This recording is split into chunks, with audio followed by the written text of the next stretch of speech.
Hi friends, ఈరోజు identity theft అంటే ఏంటో మనం డిస్కస్ చేసుకుందాం. అంటే ఒక ఈ వ్యక్తి యొక్క పర్మిషన్ లేకుండా అతని యొక్క బ్యాంక్ అకౌంట్ ఇన్ఫర్మేషను, అతని పర్సనల్ ఇన్ఫర్మేషన్ తీసుకొని దాంతో అనాథరైజ్ ట్రాన్సాక్షన్ చేయటము, లోన్స్ అప్లై చేయటము, క్రెడిట్ కార్డ్స్ అప్లై చేయటము, బ్యాంక్ అకౌంట్లు ఓపెన్ చేయటము, ట్యాక్స్ రిటర్న్స్ ఫైల్ చేయటము, అతని యొక్క ఐడెంటిటీ కానీ వీటిలన్నింటినీ దొంగిలించి వాటితో అదర్స్ గెయిన్ అవ్వటం, దీన్నే ఐడెంటిటీ థెఫ్ట్ అంటారు.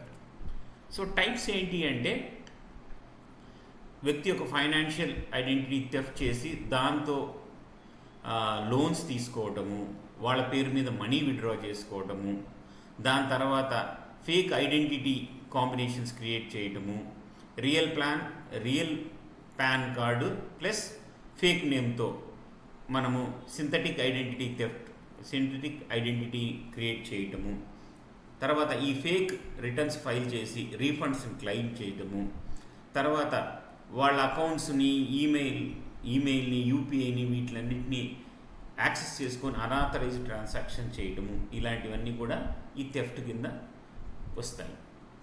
అసలు ఇవి ఎలా జరుగుతాయి అంటే, మనం ఫిషింగ్ మెయిల్స్ ద్వారా కానీ, ఫేక్ వెబ్సైట్లో మనం లింక్స్ క్లిక్ చేయటం కానీ, బ్యాంక్ నుంచి ఆర్బీఐ నుంచి అని చెప్పి ఫేక్ కాల్స్ చేసి మన ఇన్ఫర్మేషన్ తీసుకోవడం కానీ, లేదంటే బ్యాంకు ఆర్ వెబ్సైట్స్లోంచి మన డేటా లీక్ అవ్వడం కానీ, లేదా మన డెబిట్ కార్డ్ ఇన్ఫర్మేషన్ కానీ, డాక్యుమెంట్స్ కానీ వీటిలన్నింటినైనా స్టోలెన్ చేయడం వల్ల మన ఐడెంటిటీ థెఫ్ట్ అనేది బయటికి వెళ్తుంది. దీనివల్ల జరిగే కాన్సిక్వెన్సెస్ ఏంటి అంటే, అనాథరైజ్ ట్రాన్సాక్షన్స్, మనం తీసుకోకపోయినా మన పేరు మీద లోన్స్ ఉండటము, అవి కట్టకుండా పోవటము, క్రెడిట్ స్కోర్ డ్యామేజ్ అవ్వటము, ఒక్కోసారి లీగల్ ఇష్యూస్ కూడా వస్తాయి. తర్వాత ఫైనాన్షియల్ ఇన్స్టిట్యూషన్స్ ట్రస్ట్ అనేది లాస్ట్ అయిపోతాము. ఎలా ప్రొటెక్ట్ చేసుకోవాలి అని అంటే, ఓటీపీ ఎవరికి షేర్ చేయొద్దు, పిన్ను ఎవరికి షేర్ చేయొద్దు, సివివి నెంబర్ కూడా ఎవరికి షేర్ చేయొద్దు, strong password, capital letters, small letters, తర్వాత స్పెషల్ క్యారెక్టర్స్, న్యూమరిక్ అన్నీ కలిసిన కాంబినేషన్స్లో పెట్టండి. డేట్ ఆఫ్ బర్త్లు ఇలాగా 1, 2, 3లు పెట్టవద్దు.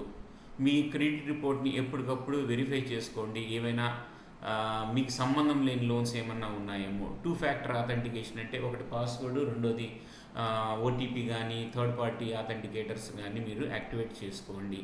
ఒకవేళ మీ కార్డు కానీ ఏదైనా లాస్ట్ అయితే ఎమ్మటే బ్యాంకుకి ఇన్ఫామ్ చేయండి, పోలీస్ స్టేషన్లో కూడా ఇన్ఫామ్ చేయండి. Thank you friends. నా వీడియో నచ్చితే లైక్ చేయండి, నా ఛానల్ సబ్స్క్రైబ్ చేయండి, మీ ఫ్రెండ్స్కి ఫార్వర్డ్